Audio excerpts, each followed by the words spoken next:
Sidang lanjutan kasus penangkap maling di Desa Glodogan, Klaten Selatan, Klaten, Jawa Tengah justru di penjara kali ini masih berjalan dengan agenda pembacaan pembelaan dan penasehat hukum terdakwa.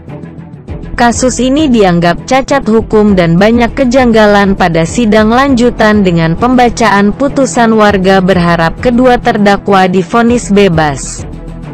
Meski agenda persidangan lanjutan kasus warga menangkap maling justru ditahan di Desa Glodogan, Klaten Selatan, Klaten, Jawa Tengah sempat molor selama 4 jam tak menyurutkan warga setempat.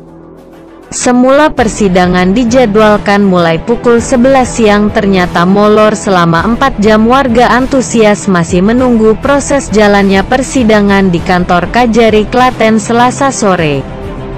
Belasan warga dan keluarga terdakwa masih antusias untuk menunggu jalannya sidang berlangsung secara virtual yang disaksikan warga di Kantor Kajari Klaten. Kali ini agenda persidangan yang dilakukan oleh Pengadilan Negeri Klaten dengan acara pembacaan pembelaan pada terdakwa oleh penasehat hukum terdakwa. Meski sudah beberapa kali dilakukan sidang, pihak keluarga menganggap kasus warga yang bisa menangkap maling justru ditahan ini menuai banyak kejanggalan dan cacat hukum. Keluarga mengaku banyak kejanggalan yang menimpa terdakwa mulai dari sidang pertama hingga kini. Dalam sidang putusan nantinya, keluarga berharap kedua terdakwa untuk divonis bebas. Jika kasus ini berlanjut hingga kedua terdakwa divonis penjara, maka akan berdampak pada sisi sosial masyarakat di lingkungan desa setempat.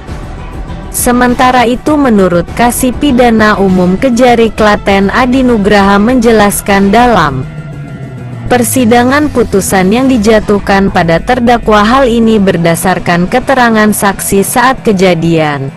Jika keterangan saksi bahwa terdakwa tidak bersalah, maka hakim di persidangan juga akan memvonis bebas terdakwa. Namun jika menurut hakim menyimpulkan keterangan saksi bahwa terdakwa bersalah, maka hakim akan memvonis hukuman penjara.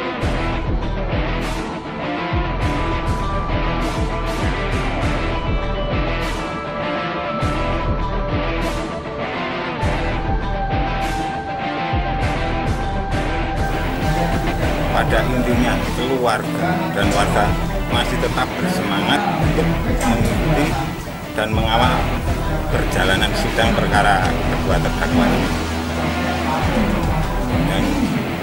Dan walaupun dalam perjalanan sidang kami sering mendapat kendala-kendala, ya mulai dari tidak ketepatan jam sidang, kita juga pernah dipingpong. Terus mengenai pelayanan di sini kita juga pernah dikecewakan, tapi itu bukan jadi halangan buat kami untuk mencari keadilan. Kami di sini bukan mengemis keadilan, kami mencari keadilan supaya ditegakkan dengan setegak-tegaknya. Untuk itu keluarga dan warga sangat berharap kedua terdakwa ini diputus bebas tanpa ada tuntutan sama sekali. Itu nanti kan tingkat kepedulian warga itu pasti berkurang. Terus sifat gotong royong di kampung sedikit-sedikit pasti akan hilang. Karena itu kita merasa ketakutan kalau kita mau berbuat baik, malah takutnya diperkarakan kayak gini. Akhirnya warga jadi apatis, cuek lah istilahnya. Jadi sesuai mekanisme peradilan, jadi setelah tuntutan dari jaksa dilanjutkan oleh pembelaan dari penasihat hukum terdakwa. Selanjutnya jaksa mempelajari pembelaan penasihat hukum tersebut, dan nanti pada sidang berikutnya kita akan menanggapi terkait pembelaan PH tersebut, yaitu repliknya ya. Dalam proses persidangan itu ada pihak yang puas dan tidak puas, itu adalah hal yang biasa. Dari pihak sisi korban ada pihak juga dari sisi terdakwa. Jadi itu kalau terdakwa mempunyai hak juga dan korban juga mempunyai hak. Jadi kita dalam persidangan berdasarkan keterangan saksi-saksi persidangan. Jadi kita menuntut seseorang terdakwa itu berdasarkan keterangan saksi-saksi dan didukung alat bukti yang lainnya, seperti juga visum et repertum dan bukti-bukti lainnya. Akibat dari perbuatan para terdakwa tersebut,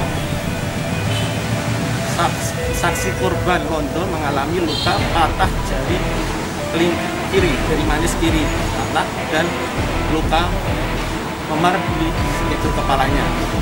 Berdasarkan surat keterangan visum et repertum dari Rumah Sakit Tirtonegoro Tegal Yoso.